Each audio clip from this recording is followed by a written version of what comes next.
Si vous préparez votre premier voyage en Espagne et que vous ne savez pas par où commencer, vous êtes au bon endroit. On vous a préparé un itinéraire simple, fluide et rempli d'expériences fortes. Barcelone, Valence et Madrid. 3 ambiances complètement différentes, 3 façons de découvrir l'Espagne.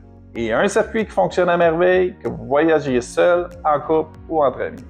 Dans cette vidéo, on vous partage un itinéraire complet pour une première visite réussie. Des incontournables, nos meilleures adresses locales et comment organiser vos journées. L'objectif, c'est que vous sachiez exactement quoi faire, quoi réserver, où manger et comment profiter sans courir. Bref, un guide concret et super clair pour que ce voyage soit simple et mémorable. Salut, nous c'est Caroline et Yann, conseillers en voyage. Après avoir visité près de 25 pays, nous avons tissé un lien fort avec l'Espagne, porté par la richesse de sa culture, la beauté de ses paysages et l'hospitalité de ses habitants. Sur cette chaîne, on vous partage nos conseils, des idées d'itinéraire et des bons plans pour que vos voyages en Espagne ou ailleurs soient simples, authentiques et mémorables. Abonnez-vous pour ne rien manquer de nos vidéos pratiques et inspirantes. On y va? On commence par Barcelone, une des villes les plus fascinantes d'Europe. C'est à la fois artistique, historique, méditerranéen, vibrant et parfait pour vous plonger dans l'ambiance espagnole dès le premier jour. Pour Barcelone, on vous propose une découverte simple et fluide. Pas besoin de tout organiser heure par heure, la ville se visite très bien par quartier. Et pour la première demi-journée, avec le décalage horaire, le mieux c'est de marcher un peu et de s'imprégner de l'ambiance. Commencez par la Rambla, juste pour sentir l'énergie de la ville. C'est touristique, oui, mais pour une première prise de contact, ça fonctionne toujours. Et ça vous amène naturellement vers le quartier gothique. Juste à côté, arrêtez-vous au marché de Santa Catarina. C'est local, coloré, moins touristique que la Boqueria et parfait pour un café ou une petite bouchée avant d'explorer. Ensuite, perdez-vous dans le quartier gothique. Les ruelles médiévales, les places, les façades anciennes, c'est l'un des coins les plus charmants de la ville. Et ne manquez pas la Plaça del Rey, un endroit magnifique pour comprendre l'histoire de Barcelone. Un autre incontournable du centre, c'est la cathédrale de Barcelone. Allez-y tôt si vous pouvez, c'est beaucoup plus calme et la vue depuis la terrasse est superbe. De là, continuez vers le musée Picasso, installé dans le très beau palais gothique. C'est une visite relativement courte et très accessible. Puis, traversez vers le Palau de la Música Catalana, un chef-d'œuvre moderniste. Les vitraux, les mosaïques, c'est un des plus beaux bâtiments de la ville. Juste après, la promenade dans El Born est incontournable. Petite boutique, des ruelles charmantes et surtout Santa Maria del Mar, une église gothique, majestueuse et souvent moins fréquentée que la cathédrale. Et pour finir la journée, direction la Barceloneta. Marchez au bord de la mer, prenez votre temps, c'est parfait pour ralentir après une journée de visite. Barcelone, c'est aussi du modernisme. Dans l'Eixample, on commence par Casa Milà. La visite est impressionnante, surtout la toiture avec ses formes ondulées. Et si vous préférez quelque chose de plus coloré et spectaculaire, vous pouvez aussi visiter la Casa Batlló. Juste à quelques rues, c'est un des bâtiments les plus emblématiques de Gaudí. Profitez-en pour marcher quelques minutes dans l'Eixample. Ses rues en quadrillage, ses façades modernistes et ses cafés élégants en font un quartier vraiment agréable. Et bien sûr, l'incontournable, la Sagrada Familia, réservation obligatoire. À l'intérieur, la lumière des vitraux est spectaculaire. Pour terminer cette partie moderniste, montez à Parc Güell. En fin d'après-midi, c'est un des plus beaux endroits pour admirer la ville. Et enfin, il y a Montjuïc, un quartier entier à explorer. Partez de la Plaça d'España, puis montez vers le Musée national d'art catalan pour une superbe vue sur toute la ville. Juste à côté, vous avez la Fondation Croix Miro, un musée lumineux et vraiment agréable, même si l'art moderne n'est pas vraiment votre passion. Montez ensuite avec le téléphérique de Montjuïc jusqu'au château. Le trajet est court, mais les vues sur le port et la mer sont magnifiques. Et au sommet, prenez votre temps. La promenade autour du Castel de Montjuïc au coucher du soleil, c'est un des plus beaux panoramas de Barcelone. Une très belle façon de conclure votre visite. Avant de poursuivre avec nos bonnes adresses, on voulait vous partager quelques petites choses à éviter. Rien de dramatique, mais ça peut vraiment améliorer votre expérience. La première, c'est d'éviter de manger sur la Rambla. Les prix sont élevés, la qualité n'est pas au rendez-vous et c'est clairement fait pour les touristes. Gardez ça pour une promenade, mais pas pour un repas. Même chose pour les restaurants avec des photos plastifiées et des menus en 10 langues. C'est presque toujours un signe que l'expérience sera décevante. À Barcelone, on trouve des super restos, il suffit juste d'éviter ceux-là. Et maintenant, parlons d'un sujet essentiel. Où bien manger à Barcelone? On vous a sélectionné quelques adresses locales simples et vraiment typiques. La première, c'est la Bodega La Palma, dans le quartier gothique. C'est une adresse historique avec un décor plein de charme. On y mange des plats catalans, tapas classiques et l'ambiance est toujours animée sans être trop touristique. Si vous voulez goûter quelque chose de différent de la paella, allez chez Can Ramonet dans Barceloneta. C'est un des meilleurs endroits pour manger une fideuà. C'est une spécialité typiquement catalane, préparée avec des petites pâtes au lieu du riz. C'est délicieux, surtout avec des fruits de mer. Et pour le dessert, on a une adresse incontournable, la pâtisserie Hoffman. On y trouve probablement le meilleur croissant de Barcelone. Ils sont reconnus pour ça et honnêtement, ça vaut le détour.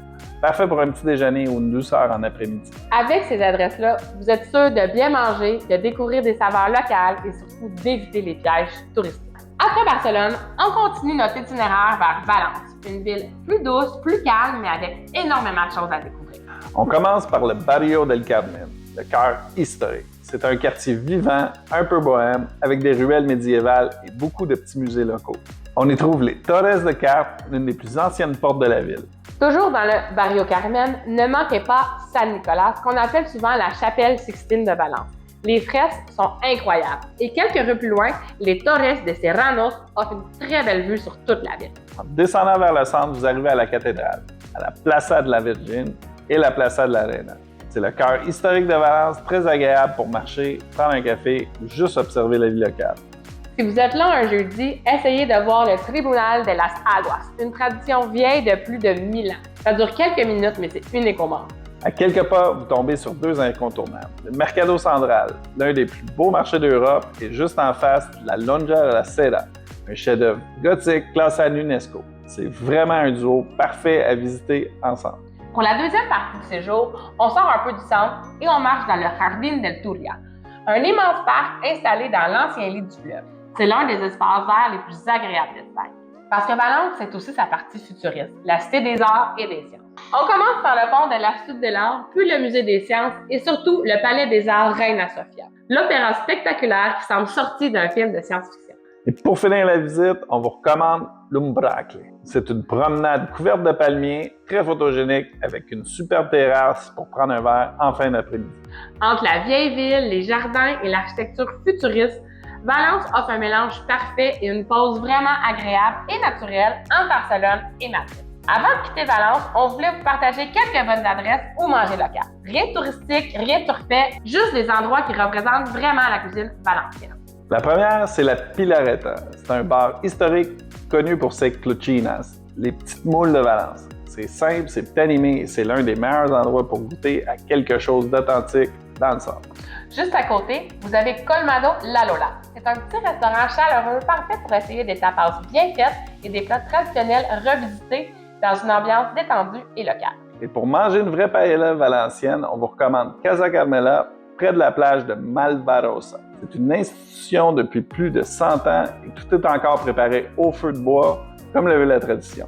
Leurs paella valenciana sont l'une des meilleures au monde. Et enfin, si vous aimez les adresses historiques, allez chez Casa Montaña, une bodega fondée en 1836 avec de très bons vins et des tapas qui mettent vraiment la qualité des produits en avant. Avec ces adresses-là, vous allez découvrir une vraie partie de la culture valencienne, loin des restaurants touristiques. Vous allez super bien manger et surtout goûter aux saveurs locales. Après Valence, on continue notre itinéraire vers Madrid, la capitale de l'Espagne. Une ville élégante, vibrante, culturelle et surtout très agréable à visiter à pied. Madrid, c'est une ambiance. Des quartiers vivants, des grandes places, des parcs magnifiques et une gastronomie qui fait vraiment partie du voyage. Pendant 2 jours, on va vous montrer l'essentiel, sans courir, mais en profitant vraiment de la ville. On commence avec la Grande Via, l'une des avenues les plus animées d'Espagne. C'est un mélange d'architecture spectaculaire, des grands cinémas, des commerces et des cafés, parfait pour se mettre dans l'énergie madrilène dès le matin. En descendant la Grande Via, vous arrivez naturellement à la Puerta del Sol, le vrai centre de Madrid. C'est une grande place très vivante avec musiciens, animations et le fameux kilomètre zéro de l'Espagne. Continuez ensuite par la Calle de l'Arenal, une rue piétonne agréable qui vous mène vers le Palais Royal. Pas de plan compliqué, juste une belle marche avec quelques arrêts café si vous en avez envie. Quelques minutes plus loin, vous arrivez à la Plaza Mayor, une place emblématique entourée d'arcades. C'est un classique de Madrid, on y va pour l'ambiance et les photos. En continuant votre promenade, vous arrivez au Palais Royal. Même si vous ne faites pas la visite complète, le bâtiment et les jardins autour valent vraiment le coup. Juste à côté, la cathédrale de l'Almudena. Sa coupole offre une très belle vue si vous décidez d'y monter. Et en continuant, vous arrivez sur la Plaza de España, un espace moderne et très agréable pour marcher. Si Si vous êtes à Madrid un dimanche, c'est l'occasion parfaite pour découvrir El Rastro, le marché en plein air le plus célèbre d'Espagne. On y trouve de tout, des antiquités, des vêtements, des objets vintage, de l'artisanat, et surtout une ambiance incroyable. C'est l'un des meilleurs moments pour vivre Madrid comme un local. En sortant du marché, promenez-vous dans le quartier de La Latina, l'un des plus authentiques de la ville.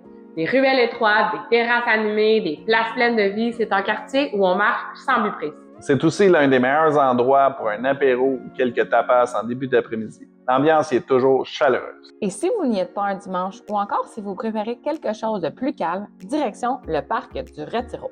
C'est le grand poumon vert de Madrid. Vous pouvez vous balader sous les allées d'arbres, faire une pause au bord du grand bassin ou même louer une barque si ça vous tente. Et ne manquez pas le Palacio de Cristal. C'est super photogénique et ça donne une ambiance vraiment différente de la ville. Bref, une alternative parfaite pour profiter de Madrid à votre rythme, sans la foule du marché.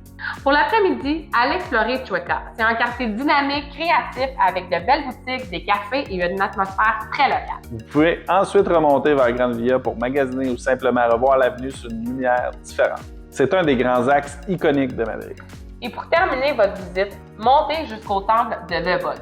C'est l'un des plus beaux endroits pour voir le coucher du soleil. La vue sur Madrid, avec le Palais Royal en arrière-plan, est spectaculaire. Une façon parfaite de conclure votre séjour dans la capitale. Avant de quitter Madrid, on voulait vous partager quelques bonnes adresses locales, des endroits simples, typiques et parfaits pour goûter la vraie cuisine madrilène. La première, c'est Casa Tony, en plein centre. C'est un bar à tapas traditionnel, sans prétention, et où tout est fait maison. Si vous voulez goûter du classique madrilène dans une ambiance 100% locale, c'est l'endroit parfait. Juste à côté, vous avez le Mercado de San Miguel. C'est un marché gourmand très connu. Oui, c'est touristique, mais la qualité est là. On y mange debout, on goûte un peu de tout et c'est une belle façon de découvrir plusieurs saveurs espagnoles au même endroit. À 2 minutes de là, arrêtez-vous à la Campagna. C'est tout près de la Plaza Mayor. Ils sont réputés pour leurs bocadillos de calmar. C'est servi rapidement, ça ne coûte presque rien et c'est un classique madrilène. Et pour une pause sucrée, vous avez la Chocolateria de San Ginés, l'un des endroits les plus célèbres pour boire un chocolat chaud avec des churros. C'est ouvert presque toute la journée, l'ambiance est historique et c'est vraiment un incontournable.